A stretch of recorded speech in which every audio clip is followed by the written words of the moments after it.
সুপ্রিয় দর্শক, বাংলা সিনেমার দুইজন জনপ্রিয় ভিলেন হচ্ছেন ডিপজল এবং মিশা সওদাগর।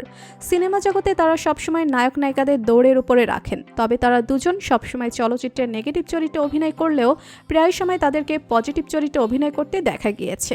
এদের দুজনকে আপনারা সবাই কম বেশি চিনে থাকলেও আপনারা হয়তো অনেকেই জানেন না কে কত টাকার মালিক। আজকের এই ভিডিওতে আমরা এই দুই ভিলেনের ব্যক্তিগত জীবন সম্পর্কে জানবো, তাই পুরো খবরটি বিস্তারিত জানতে ভিডিওটি না টেনে শেষ পর্যন্ত দেখতে থাকুন।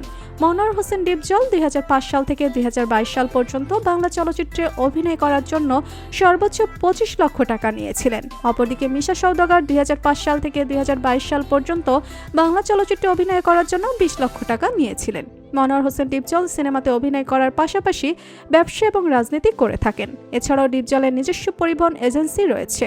ডিপজলের দুটি সিনেমা হল রয়েছে। ডিপজল তার ব্যবসা প্রতিষ্ঠান থেকে বছরে প্রায় 25 কোটি টাকার মতো আয় করে থাকে।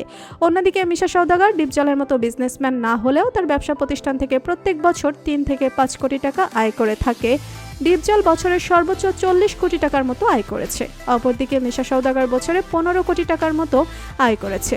ঢাকার ভিতরে ডিপজলের 5 কোটি টাকা দামের একটি আকর্ষণীয় বাড়ি রয়েছে, তবে তার এই বাড়িটি ছাড়াও ওই 25 কোটি টাকার সম্পত্তি রয়েছে। অপরদিকে মিশা সওদাগরের ঢাকার ভিতরে 4 কোটি 65 লক্ষ টাকা দামের একটি আকর্ষণীয় বাড়ি রয়েছে, তবে তার এই বাড়িটি ছাড়াও 11 কোটি টাকার সম্পদ রয়েছে। মনোয়ার হোসেন ডিপজলের গাড়ি কালেকশনের মাঝে মার্সিডিজ টয়োটা ব্র্যান্ডের লেটেস্ট মডেলের গাড়ি রয়েছে। বর্তমানে তার এই গাড়িটির বাজার মূল্য প্রায় 1 কোটি 60 লক্ষ টাকার মতো। অপরদিকে মিশা সওদাগরের গাড়ি কালেকশনের মাঝে পুরনো মার্সিডিজ ব্র্যান্ডের দুটি গাড়ি রয়েছে, যার বর্তমান বাজার মূল্য প্রায় 1 কোটি 10 লক্ষ টাকা। বর্তমানে মনোয়ার হোসেন ডিপজলের ব্যাংক ব্যালেন্স, পার্সোনাল ইনভেস্টমেন্ট সহ সব মিলিয়ে প্রায় 110 কোটি টাকার মতো সম্পদ রয়েছে। অপরদিকে মিশা সওদাগরের ব্যাংক ব্যালেন্স, পার্সোনাল ইনভেস্টমেন্ট সহ সব মিলিয়ে প্রায় 80 কোটি টাকার সম্পদ রয়েছে। তাদের দুজনের সম্পদের পর্যালোচনা করলে দেখা যায় যে মিশা সওদাগরের চেয়ে ডিপজলের সম্পত্তির পরিমাণ অনেক বেশি।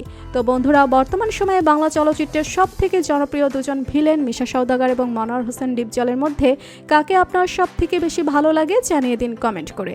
আর ভিডিওটি ভালো লেগে থাকলে একটি লাইক দিয়ে চ্যানেলটি সাবস্ক্রাইব করুন। ধন্যবাদ।